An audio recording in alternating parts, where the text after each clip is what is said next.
دولت مند جو لوگ ہوتے ہیں ان کی آنکھیں ان کے ماتھے پر ہوتی ہیں، وہ بندے نو بندہ نہیں سمجھ دے، یہ کہا جاتا ہے نا، اور دیکھا بھی جاتا ہے۔ پھر دوسری کیٹیگری، دوسرے درجے کے وہ لوگ ہیں جو پڑھے لکھے ہوتے ہیں، یہ بھی کہا جاتا ہے کہ جڑے پڑھے لکھے ہوندے وہ اپنے آپ نو بڑی شے سمجھتے ہیں، وہ کسی کو کچھ بھی نہیں سمجھتے۔ ٹھیک ایسے ہی ہے کہ نہیں؟ ایسے ہی ہے۔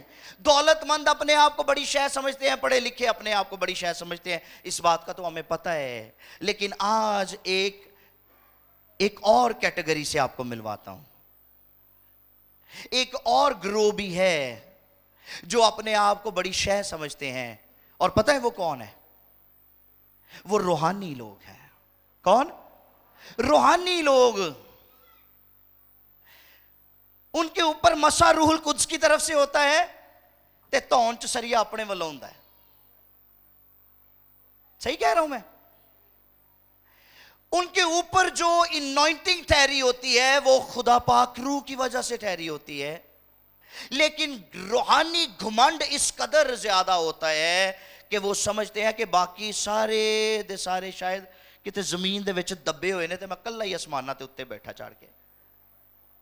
یہ بڑی خطرناک حالت ہے، اور ہمیں اس حالت سے باہر نکلنا ہے۔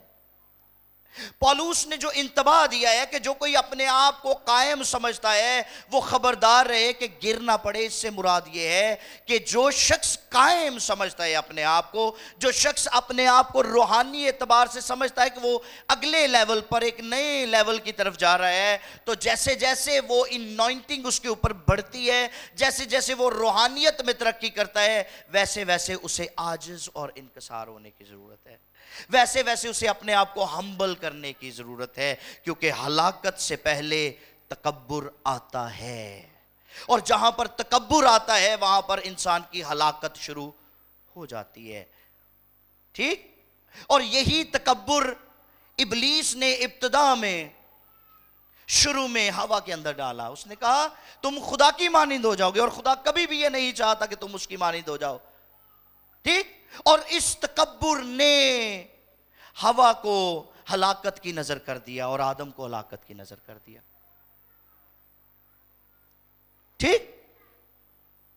اب وہ لوگ جو دعا بہت زیادہ کرتے ہیں، جو بائبل بہت زیادہ پڑھتے ہیں یا بائبل کو بہت زیادہ سمجھتے ہیں، جانتے ہیں، وہ جو بدروؤں پر اختیار رکھتے ہیں، وہ جو روحانی نعمتوں کے مختار ہیں، وہ خبردار ہو جائیں، وہ خبردار ہو جائیں کہ کہیں گر نہ پڑیں، کیونکہ جو نعمتیں ان کے اندر آپریٹ ہو رہی ہیں وہ ان کی اپنی لیاقتوں کے باعث نہیں ہے، بلکہ وہ خدا کی مہربانی کی بدولت ہے، اور ہمیں اس بات کو سمجھنا ہے۔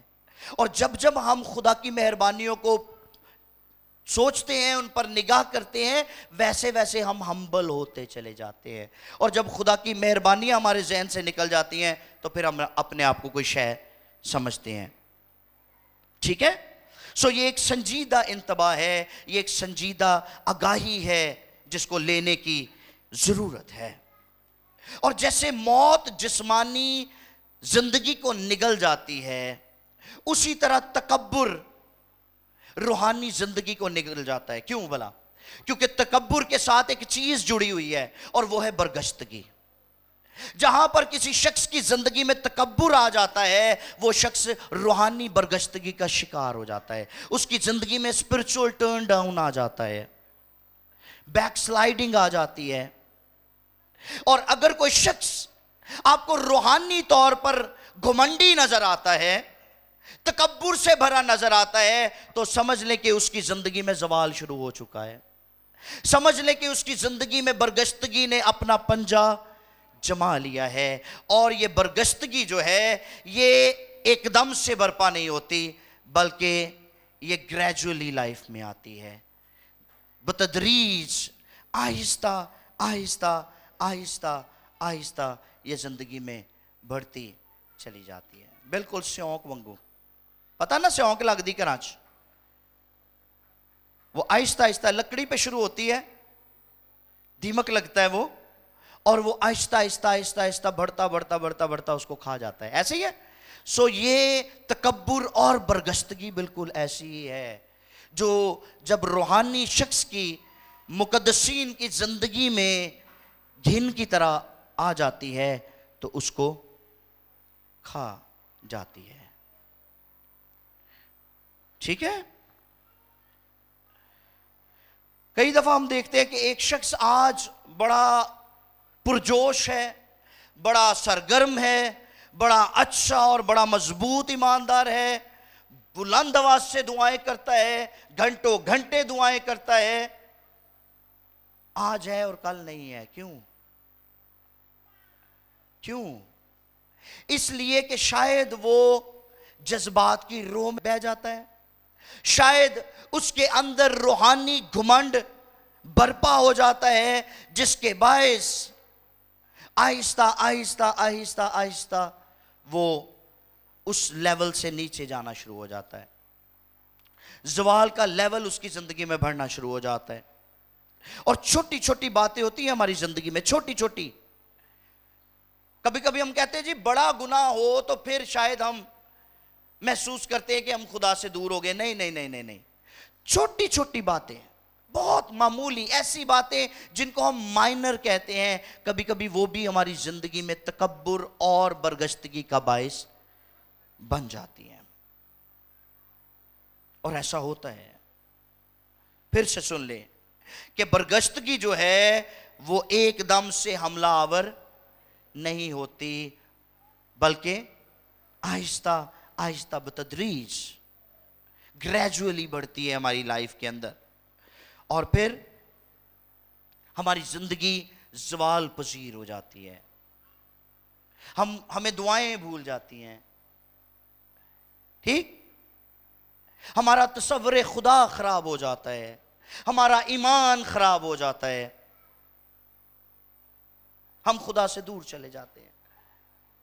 وہ خدا جو کسی وقت میں ہمیں بڑا مہربان, بھلا, چنگا, خوبصورت, جلالی, اتم, پوتر لگ رہا ہوتا ہے, جب برگشتگی ہماری زندگی میں آتی ہے تو وہ خدا ہمیں لگتا ہے جیسے اب کچھ بھی نہیں کر سکتا. اس خدا کے ساتھ اب ہمارا کوئی تعلق نہیں رہا. یہ کرتی ہے برگشتگی. اور برگشتگی کی ایک مثال, ایک عبرتناک مثال ہمیں لوط کی کہانی میں سے بھی ملتی ہے. جب بھی آپ اس کو پڑھیں بغور پڑھیے گا اور سمجھ کے پڑھیے گا, آپ کو سمجھ آ جائے گی کہ ایسا کیوں ہوتا ہے. سو آج میں آپ کے سامنے 7 باتیں رکھوں گا جو روحانی برگشتگی کا باعث بنتی ہیں. یہ وہ باتیں ہیں جن سے ہماری زندگی میں روحانی تنزلی برپا ہو جاتی ہے اور ہم غور نہیں کر رہے ہوتے, ہم سوئے رہتے ہیں, ہم بادر نہیں کر رہے ہوتے, اگنور کرتے رہتے ہیں, کہتے ہیں نہیں کوئی گل نہیں, میں ابھی روحانی طور پر ٹھیک ہوں. بہت سارے لوگ ہیں انہوں نے دعا کرنا چھوڑ دی, انہوں نے چرچ جانا چھوڑ دیا, انہوں نے فیلوشپ چھوڑ دی, خدا کے ساتھ بھی فیلوشپ چھوڑ دی اور کلیسیا کے ساتھ بھی فیلوشپ چھوڑ دی. آپ ان سے پوچھ کے دیکھیں, وہ کہیں نہیں میں تو ٹھیک ہوں, میں دعا کرتا ہوں. اب میں کسی کو دکھا کے تھوڑا دعا کروں گا یا کسی کو بتا کے تھوڑا دعا کروں گا, لیکن در حقیقت وہ برگشتگی کی زد میں آ چکے ہوتے ہیں اور اپنے آپ کو جھوٹی تسلیاں دے دے کر زندگی گزار رہے ہوتے ہیں, اور یہ بڑی خطرناک حالت ہے. آئیے ذرا دیکھیں پہلا پوائنٹ کیا ہے. پہلا پوائنٹ ہے لالچ اور خود غرضی. لالچ اور خود غرضی یہ دونوں چیزیں ساتھ ساتھ رہتی ہیں اور یہ ہماری روحانی زندگی میں برگشتگی کا باعث بنتی ہیں. لالچ اور خود غرضی. ذرا دیکھیے بھائی, پیدائش کی کتاب ہے, پیدائش کی کتاب اس کا 13واں باب اور اس کی 10ویں آیت کو پڑھیے میرے لیے. تب لوط نے آنکھ اٹھا کر یردن کی ساری ترائی پر جو سگر کی طرف ہے, سنیں, تب لوط نے آنکھیں اٹھا کر یردن کی ساری ترائی پر جو سگر کی طرف ہے نظر دوڑائی, کیونکہ وہ اس سے بیشتر کہ خدا نے سدوم اور امورہ کو تباہ کیا, خدا کے باغ اور مصر کے ملک کی مانند خوب سیراب تھی. دیکھیں کتنی سیراب تھی. اب یہ شخص ابراہام کے ساتھ نکلا تھا اور ابراہام کے ساتھ ملے رہنے سے اس کو برکت ملتی تھی. اس کی برکتیں جو تھیں وہ ابراہام کے ساتھ کنیکٹ رہنے سے قائم تھیں، اور اگر یہ ابراہام کے ساتھ کنیکٹڈ رہتا تو اس کی برکتیں بڑھتی چلی جاتی. لیکن اس کی زندگی میں ایک وقت ایسا آیا، ایک موڑ ایسا آیا جہاں پر جا کر اس نے جب نگاہ اٹھائی ہے تو اس کو جو چمکنے والی چیزیں تھیں انہوں نے اٹریکٹ کیا ہے، اور جب اٹریکٹ کیا ہے تو پھر اس کا دل ابراہام کے ساتھ نہیں رہا. اور اکثر خدا کو چھوڑنے میں ہماری آنکھیں پہل کرتی ہیں. یاد رکھیے، خدا کو چھوڑنے میں ہماری آنکھیں پہل کرتی ہیں. ہوا کو آ کر سانپ کہنے لگا کہ تو دیکھ، اسی درخت کی بابت تجھے منع کیا ہے خدا نے، اسی پھل کی منع کیا ہے تجھے کچھ بھی نہیں ہوگا. اور کلام میں لکھا ہے اس نے دیکھا اور وہ آنکھوں کو خوشنما لگا اور عقل بخشنے کے لیے خوب تھا. آنکھیں پہل کرتی ہیں خدا کو چھوڑنے میں، لیکن ایک ایسی ہستی ہے جو آنکھوں کے دھوکے میں بھی نہیں آئی. ابلیس نے آ کر یسوع مسیح سے کہا بیابان میں کہ یہ آنکھیں اٹھا کر ذرا ساری شان و شوکت کو دیکھ لے، اور لکھا ہے اس نے یسوع کو وہ ساری شان و شوکت دکھائی ہے، اور دکھانے کے بعد کہتا ہے اگر تو مجھے جھک کر سجدہ کرے تو پھر کیا، میں یہ سب کچھ تجھے دے دوں گا. تو مان لی یسوع مسیح نے. یسوع نے کیا کہا یسوع نے؟ اے شیطان. تو پھر جب ہماری آنکھیں ہمیں دھوکہ دے رہی ہوتی ہیں تو اس کے فراڈ کو ہم کیوں نہیں سمجھ پاتے؟ اس کے فراڈ کو کیوں نہیں سمجھ پاتے؟ کیونکہ یہ آنکھیں جو ہیں جب ان چمکیلی چیزوں کو، ان گلٹرنگ ٹنگز کو دیکھتی ہیں جو سونا نہیں ہوتی، تو پھر یہ ہمارے اندر لالچ پیدا کرتی ہیں، اور جب ہمارے اندر لالچ آتا ہے تو ہم خود غرض ہو جاتے ہیں. ٹھیک. اب اس نے چلاکی یہ کی، اس نے کہا اس سے پہلے کہ ابراہام کہے کہ یہ ساری ترائی میری ہے، یہ تو بڑی زبردست جگہ ہے، تو میں یہی اپنے لیے چن لیتا ہوں. اور اس نے اپنے لیے چن لی ہے. اب وہ ترائی میں رہنے کا خواہش مند تھا، اور ابراہام کہاں چلا گیا؟ پہاڑوں کے اوپر. پہاڑوں کی لائف زیادہ مشکل ہوتی ہے، پہاڑوں کی زندگی زیادہ مشکل ہوتی ہے.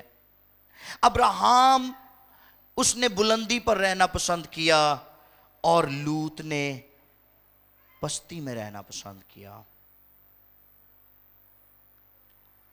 آنکھیں، دو آنکھیں دی ہیں ہمیں خدا نے، اور ان آنکھوں کے دھوکے سے باز رہا کریں، ان سے بچ جائیں.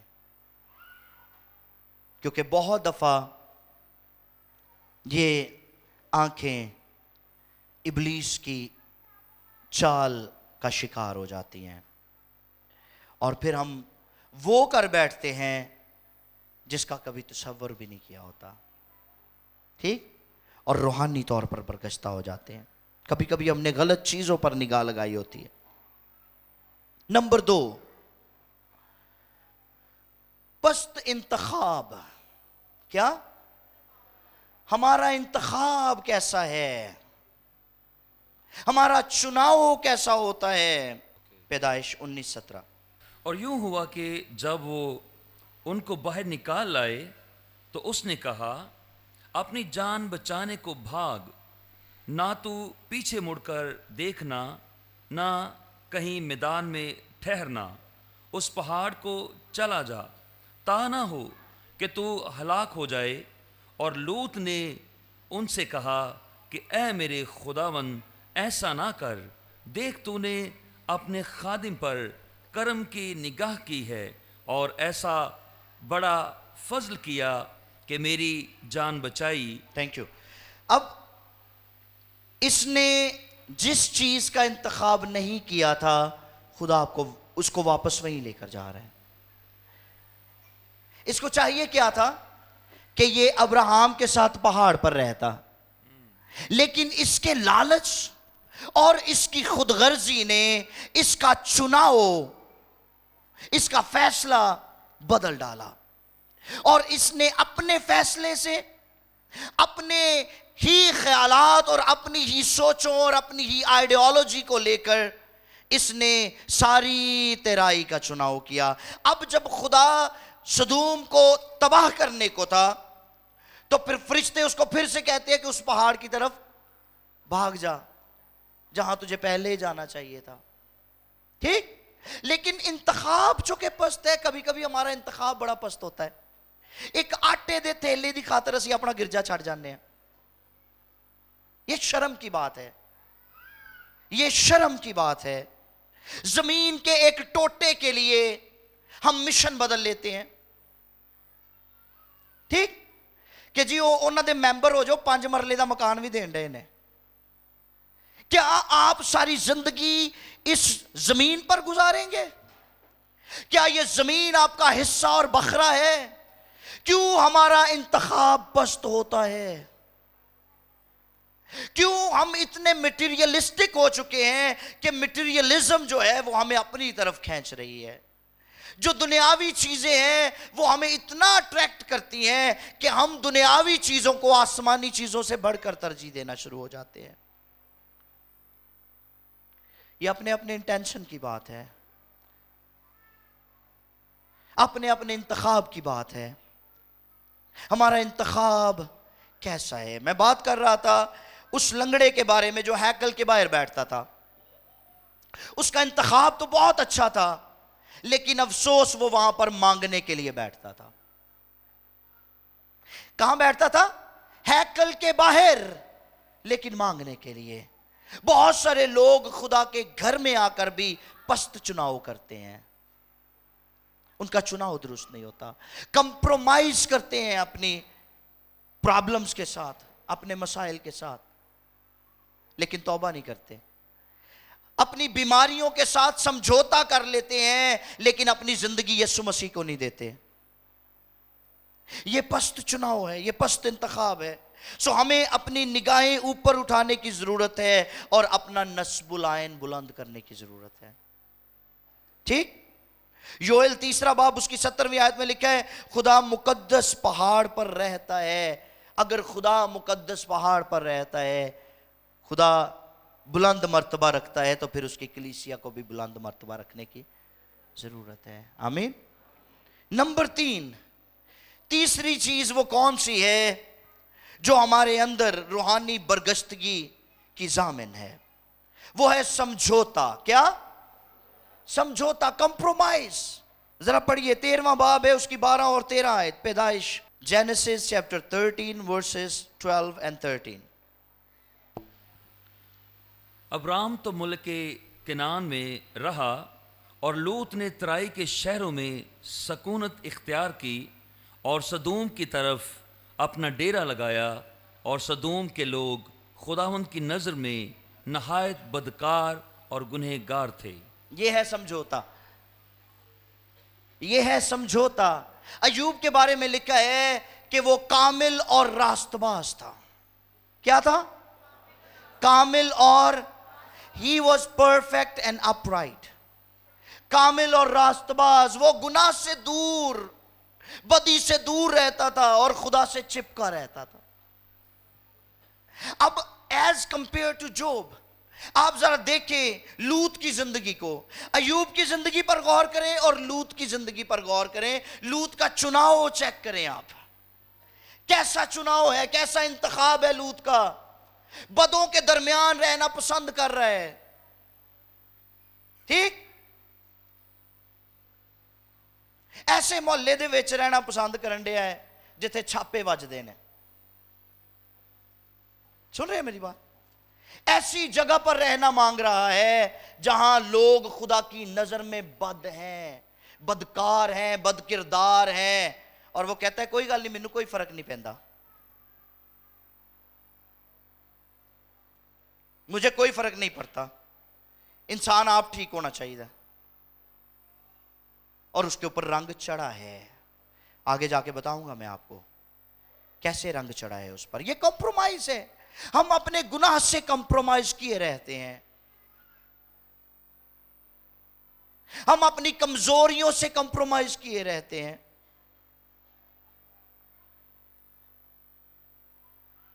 امریکہ میں ایک خادم مجھے کہنے لگا کہ کہتا ہے وی Americans are 5 minutes prayer warriors. ہم کہتے ہیں 5 منٹ جو دعا ہوتی ہے اس کے جنگجو ہیں. کون سے جنگجو؟ 5 منٹ دی دعا دے. میں حیران ہو گیا, میں نے کہا یہ کون سا جنگجو ہوتا ہے بھائی؟ یعنی ایسا جنگجو جی دعا 5 منٹਾਂ ਚ ਮੁੱਕ ਜਾਂਦੀ ہے, ایسا جنگجو جڑا میدان ਚ ਉਤਰਦਾ ਤੇ 5 منٹ بعد تھک کے بہ جاتا ہے کہ اب میں مزید لڑ نہیں سکتا. کہتا ہے بس یہاں پہ حالات ہی ایسے ہیں, لوگ ایسے ہی ہیں. مجھے بہت افسوس ہوا اس پر. یہ کمپرومائز ہے. ہم اپنے حالات کے ساتھ کمپرومائز کر لیتے ہیں. ٹھیک, ہم اپنی ثقافت کے ساتھ کمپرومائز, کہ ہمارا معاشرہ, ہماری ثقافت ہی ایسی ہے, ہمارا کلچر ایسا ہے. ٹھیک, ہمارے چرچ کا طریقہ کار ایسا ہے کہ ہم اس سے ایکسیڈ کر نہیں سکتے, ہم اس سے آگے بڑھ نہیں سکتے. کیوں اس طرح کے کمپرومائزز ہماری زندگی میں موجود ہیں؟ اگر موسیٰ فرعون کے ساتھ کمپرومائز کر لیتا تو بنی اسرائیل کبھی ملک مصر سے باہر نہ نکل پاتے. یہ بات ذہن میں رکھیے. موسیٰ نے کمپرومائز نہیں کیا, اس لیے وہ مصر میں سے بنی اسرائیل کو نکال لایا. اگر آج آپ کمپرومائز نہیں کریں گے گناہ کے ساتھ تو میں آپ کو یقین دلاتا ہوں آپ فتح مند مسیحی زندگی گزار سکتے ہیں. آمین. اب لوط نے سمجھوتا کر کے گناہ کے قریب بسنا پسند کیا ہے, جبکہ ابراہیم پہاڑ پر خدا کی قربت میں ترقی کرتا اور خوشحال ہوتا جا رہا تھا. یہ تیسرا پوائنٹ ہے روحانی برگشتگی کا. پہلا پوائنٹ کیا تھا؟ لالچ اور خود غرضی. نمبر 2 پست انتخاب. نمبر 3 سمجھوتا. اور اب نمبر 4 ہے دشمن گرفتار کر لیتا ہے. دشمن گرفتار کر لیتا ہے. اب دشمن کیسے گرفتار کر لیتا ہے؟ میں آپ کو پہلے بتا چکا ہوں کہ اگر آپ ایسی سوسائٹی میں, ایسے معاشرے میں, ایسے لوگوں کے درمیان رہیں گے جہاں پر حالات اچھے نہیں, لوگ بد کردار ہیں, تو آہستہ آہستہ ان کا رنگ آپ پر چڑھنا شروع ہو جائے گا. سو دشمن گرفتار کرتا ہے. حالی کا ایک شعر ہے, کہتا ہے اگر آگ کے پاس بیٹھو گے جا کر تو اٹھو گے ایک روز کپڑے جلا کر. آگ کو بہ کے تسی بچ نہیں سکتے کہ بچ سکتے ہیں؟ اسی طرح گناہ کے قریب رہ کر آپ بچ نہیں سکتے, وہ آپ کو اپنی لپیٹ میں لے گا. اس لیے گناہ سے دور رہنا بہت ضروری ہے. میں نے ایوب کی مثال اسی لیے دی تھی کہ ایوب کیا کرتا تھا, وہ خدا سے ڈرتا اور بدی سے کے قریب رہتا تھا کہ میں خدا سے پیار کرتا ہوں, میں بدی کے پاس بیٹھا رہوں گا, میرا کچھ نہیں بگاڑے گی. نہیں, آپ گناہ کے پاس رہیں گے, گناہ آپ کو متاثر کرے گا. پلیز سن لیں اس بات کو. اس لیے آپ اپنے آپ کو جھوٹی تسلیاں دینا بند کر دیں. ٹھیک, کہ کدی کدی ایک غزل سن لی دی ہے, کدی کدی ایک گانا فلمی سن لی دا ہے, اس سے کچھ بھی نہیں ہوتا. روحانی زندگی کو کوئی فرق نہیں پڑے گا. ٹھیک, کدی شادی فیملی دے وچ آ جاندی ہے تو چلو کو 2 پیر اسی بھی بخا لی دینے, اس سے آپ کی گواہی متاثر ہوتی ہے. اور یہی وہ وقت ہے جب آپ اپنی گواہی سے دوسروں کو جیت سکتے ہیں. ٹھیک, آپ کیوں کر کہہ سکتے ہیں کہ یہ چھوٹی چھوٹی باتیں آپ کو متاثر نہیں کر سکتی؟ یہ کرتی ہیں, یہ کرتی ہیں. آپ ان سے بچ نہیں سکتے. ایمان لانے والے شخص کو شراب خانہ چھوڑ دینا چاہیے کہ نہیں چھوڑنا چاہیے؟ چھوڑنا چاہیے. سو اگر ہم چاہتے ہیں کہ گناہ ہماری زندگیوں کو متاثر نہ کرے تو پھر ہمیں آزمائش کے مقام سے ہٹ جانا چاہیے. آمین. نمبر 5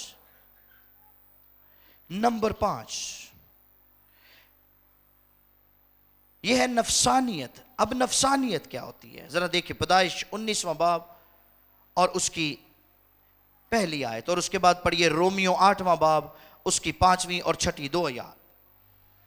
اور وہ دونوں فرشتے شام کو سدوم میں آئے اور لوط سدوم کے پھاٹک پر بیٹھا تھا. لوط سدوم کے پھاٹک پر بیٹھا تھا. اور لوط ان کو دیکھ کر ہاں جی، ان کے استقبال کے لیے اٹھا اور جی، زمین تک جھکا. زمین تک جھکا. اب ذرا پڑھیے رومیو 8 5 6. لوط کہاں پر بیٹھا ہوا تھا؟ سدوم کے شہر سے باہر پھاٹک پر بیٹھا ہوا ہے اور فرشتوں کو دیکھ کر کھڑا ہو گیا ہے. کئیاں نے جناب سگڑ لایا ہوں تو جین جی پادری صاحب نے ویکڑ گیا جی پیچھے کر لیں گے یا پیچھے انج کر کے سٹ دیں گے. اتنا احترام پادری صاحب دا تے رب دا کوئی بھی نہیں. پادری صاحب سے تو بہت ڈرتے ہیں لیکن خدا سے نہیں ڈرتے. کس طرح کی زندگی گزار رہے ہیں ہم، کس طرح کے دو دلے سے لوگ ہیں ہم، دو رخی زندگی گزار رہے ہیں ہم، اور اپنے آپ کو دھوکے میں اندھیرے میں رکھا ہوا ہے ہم لوگوں نے. جی بھائی پڑھیے. کیونکہ جو جسمانی ہیں جو جسمانی ہے وہ جسمانی باتوں کے خیال میں رہتے وہ ہیں، جسمانی باتوں کے خیال میں رہتے ہیں، لیکن جو روحانی ہیں لیکن جو روحانی ہے وہ روحانی باتوں کے خیال وہ میں رہتے ہیں. روحانی باتوں کے خیال میں کی کم میں خدا دے بندے دا بار بابے آنا بہ کے تاش کھیلن ڈیا ہے.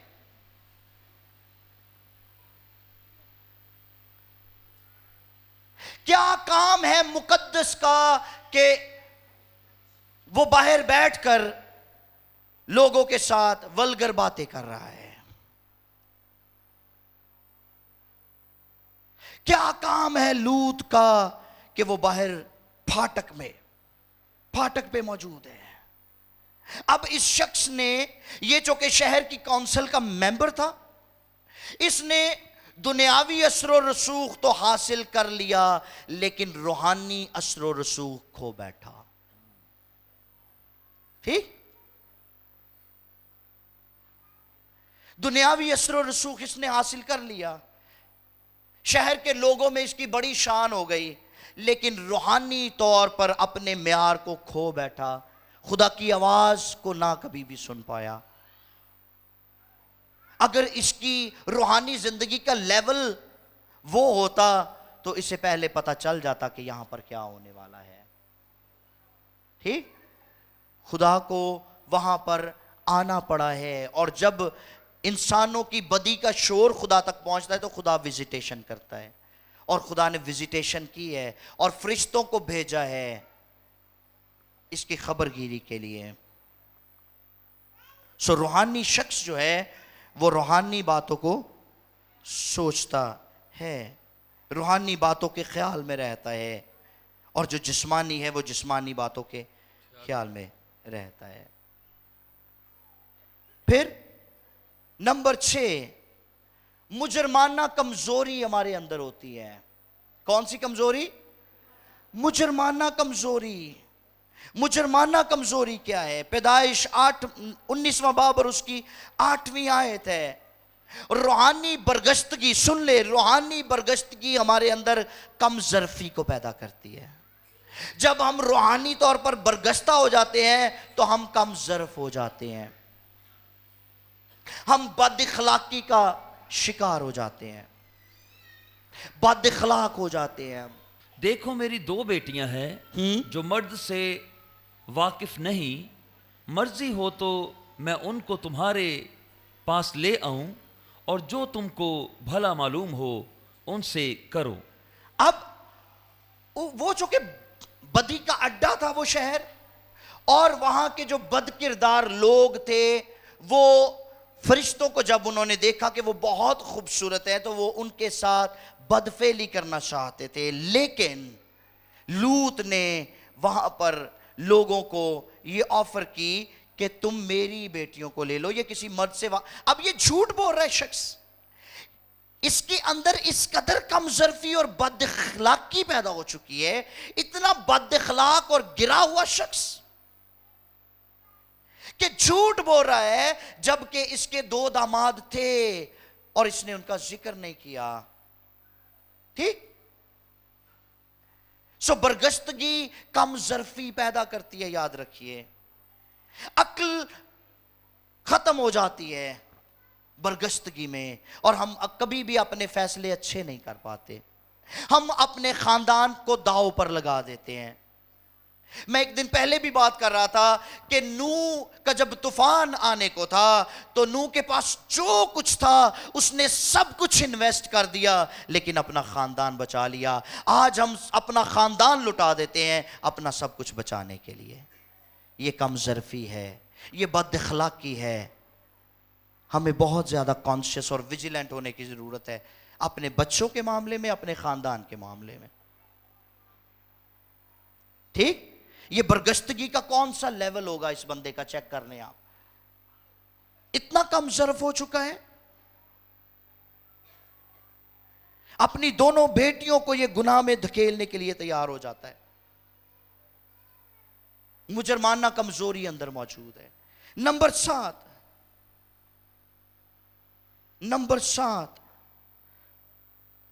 بدمستی. اب بدمستی اور بد پرہیزی کیا چیز ہے؟ بہت سارے ایماندار ایسے ہیں جو اپنے آپ کو مسیحی ایماندار کہتے ہیں. وہ کہتے ہیں کہ جی تھوڑی جی شراب پی لینی چاہیے، خاص طور پر ویسٹرن ورلڈ میں نے دیکھا ہے، یورپ میں اور امریکہ کینیڈا میں نے دیکھا ہے لوگوں کو. وہ کہتے ہیں جی اونی کے پیو کہ تانوں چڑھے نا. ٹھیک؟ پی لینی چاہیے، کدی کدی کوئی مسئلہ نہیں ہے. جب کوئی پارٹی ہو، کرسمس ہو، کوئی اچھا ایونٹ ہو تو ہمیں تھوڑی بہت پینی چاہیے، لیکن انی نہیں پینی چاہیے کہ کندھا چ وجدے پھریے، لیکن پینی چاہیے. تو ایسے لوگ ذرا سن لیں.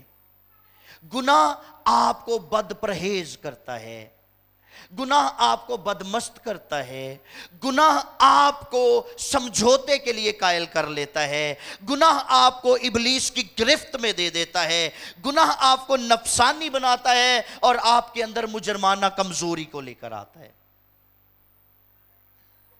ٹھیک؟ یہ میں صرف ریفرنس دوں گا، آپ اس کو گھر جا کے پڑھیے گا اس حوالے کو. 19واں باب اس کی 33ویں آیت سے 38ویں آیت تک جو کچھ ہوا ہے اس حوالے میں، اس کا ذمہ دار کون ہے؟ لوط. جب آپ اپنے بچوں کے سامنے ولگر باتیں کریں گے، جب آپ اپنے بچوں کے سامنے گندی گندی گالیاں دیں گے تو کل کو آپ کے بچے بھی دوسروں کو آپ کے سامنے گندی گندی گالیاں دیں گے اور آپ ان کو منع نہیں کر سکتے کیونکہ آپ نے یہ باتیں آلریڈی ان کے ساتھ کی ہوئی ہیں، ہے نا؟ بچے نہ بہ کے تسی ولگر فلماں ویکھو گے تو بچے بھی ویکھن گے. سن رہے ہیں میری بات؟ اگر آپ ولگیرٹی کا شکار ہیں تو آپ کی اولاد بھی ولگیرٹی کا شکار ہوگی. یہ بات کنفرم ہے. سن لے اس بات کو. چونکہ اس بندے نے کمپرومائز کیا تھا، اس نے ان بدکردار لوگوں کو اپنی بیٹیاں دینے کے لیے یہ تیار ہو گیا. اب ان کے سامنے اس نے یہ سب کچھ کیا ہے تو پھر انہوں نے بھی وہ کیا جو ان کو نہیں کرنا چاہیے تھا. ذمہ دار کون؟ ماں پیو. جدو ماں پیو نے خبر ہی نہیں لینی کہ بچہ پڑھ کی رہا ہے، وہ کتاب دے وچ فون رکھیا ہوندا ہے اور ماں باپ کی آنکھوں میں وہ دھول جھونک رہے ہوتے ہیں اور ماں باپ بھی اندھا اعتماد کر رہے ہوتے ہیں کہ جی بہت میرا بچہ پڑھاکو ہے، خدا دا شکر اج تے آپ ہی کتاب لے کے بیٹھا ہے تے او وچ ٹک ٹاک ویکھ رہا ہوندا ہے. شرم کی بات ہے یہ. ہم چیک اینڈ بیلنس نہیں رکھتے، ہم اپنے بچوں کا خیال نہیں رکھتے. کتنا آنڈے نے کتنا جانڈے نے، کب آتے ہیں کب جاتے ہیں، ہم بادر نہیں کرتے. ٹھیک؟ ਬਾਹਰ ਕੋ ਬੂਹੇ ਤੇ ਆ ਜਾਏ ਤੇ ਬੱਚੇ ਨੂੰ ਕਹਿ ਕੇ ਭੇਜਣਗੇ ਜਾ ਕਹਿ ਘਰ ਨਹੀਂ ਹੈ, ਉਹ ਵੀ ਬੱਚਾ ਐਡਾ ਮਾਸੂਮ ਹੁੰਦਾ ਹੈ,